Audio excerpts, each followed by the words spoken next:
Eto na mga SSS pensioners, dahil huling araw na ito ngayon ng buwan ng February, pag-uusapan natin ang latest update sa second tranche, 1,000 pesos pension increase.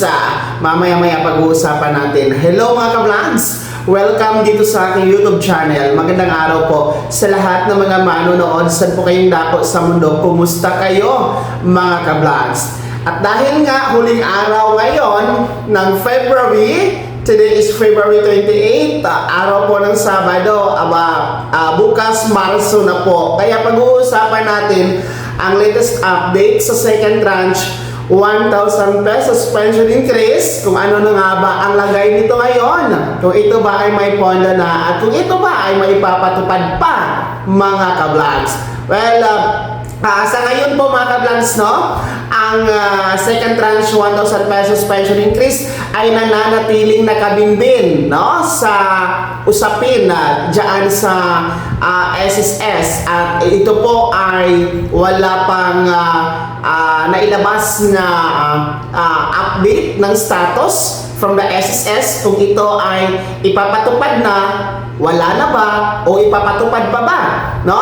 So, in short, nakahang lamang po siya, no? Dahil ang talagang totoong problema sa second tranche 1,000 pesos pension increase ay wala pang pondo, no? Hindi kakayanin ng pondo ni SSS. Yun po yung dahilan nila noon pa man yan, no? Kaya lang, ang sa atin lang, naglabas naman po ng annual income report ang SSS kasama ng Department of Finance. No, kung naalala niyo po, inuulat nila na sa kauna-unahang pagkakataon sa kasaysayan ni SSS ay nagkaroon ng malaking income ang SSS, no? Meron tayong reserve fund na 1 trilyon na piso. Then yung total asset ni SSS, which is tumaas din po, no? Nasa trilyon din po. At yung net income ni SSS for 2025 ay nasa 142 billion pesos.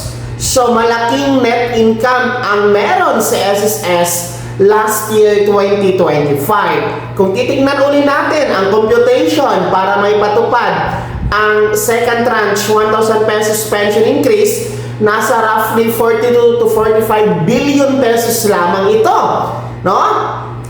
Hindi pa nangangalahati sa net income ng SSS last 2025, no? Butal lang sa 142 billion pesos mahigit na net income ng SSS last 2025. Kaya sa ating palagay, no, sa ating sariling kuro-kuro, ako mismo dito sa ating YouTube channel, pwede nang ibigay, nararapat nang ibigay ang 1,000 piso na pension increase. Dahil nga sa pinagmamalaki at nakita naman natin ang numero na net sales ni SSS last 2025 na umabot sa 142 billion pesos mahigit mga ka-vlogs. Okay? So, yung numero na yan, nagpapakita talaga at nagpapatunay na pwede na ipatupad ang 1,000 piso na pension increase. Sana ay i-present ito, ipakita ito ng SSS,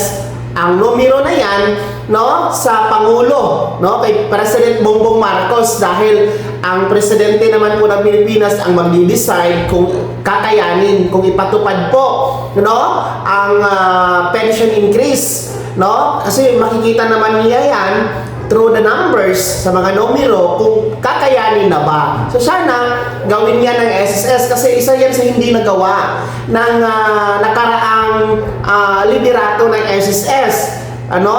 Kung naalala nyo kasi noon kay ex-SSS President na si Mr. Rolando Ledesma Makasait, kanya din po sinabi noon na ipapakita niya ang numero sa presidente nang sa ganun ay makita ng presidente ang numbers. Pero hindi kasi yun natupad, no? Wala tayong update kung natupad ba yon hanggang sa nagbitiw na siya, no?